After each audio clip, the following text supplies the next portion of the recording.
你識唔識唔用 around 或者 about 去表達廿幾同埋卅幾？其實如果我哋用 around 20，佢嘅意思係大概20，咁佢就冇咗20幾呢種感覺。咁英文其實可以點樣表達呢？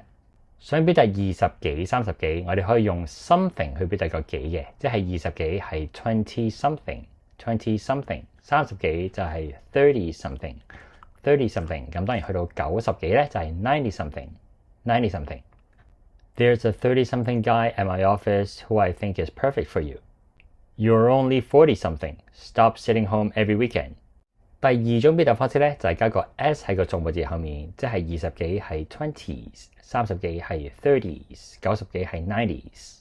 咁最常見嘅用法咧就會係 in 某個人嘅 30s， 譬如話 in your 30s 或者 in her 30s。You're in your 50s already. It's time to cut back on the hard liquor.She's only in her 20s, but she's been through so much already. 如果我哋想表達30幾咧，我哋亦都可以再細分嘅。30頭係 early 30s， 30中係 mid 30s， 30尾係 late 30s。You're only in your early 30s. You should get out and meet new people. She's in her late 50s, but she still loves trying new things. 最後表達20頭或者30頭呢啲數目咧，我哋可以用ish 呢一個字尾，咁我感覺上咧有啲似我哋廣東話嘅靚，即係20靚、30靚歲，所以20頭就係 20ish， 30頭就係 30ish。I think he's 40ish. Is that okay?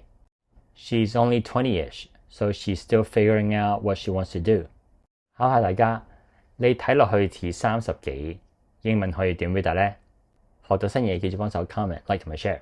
想揾私人英文補導老師咧，就歡迎諮詢我。想支持我繼續拍片，或者想輕鬆地揾翻啲過去拍過嘅題材咧，就歡迎訂閱我嘅 Patreon 平台。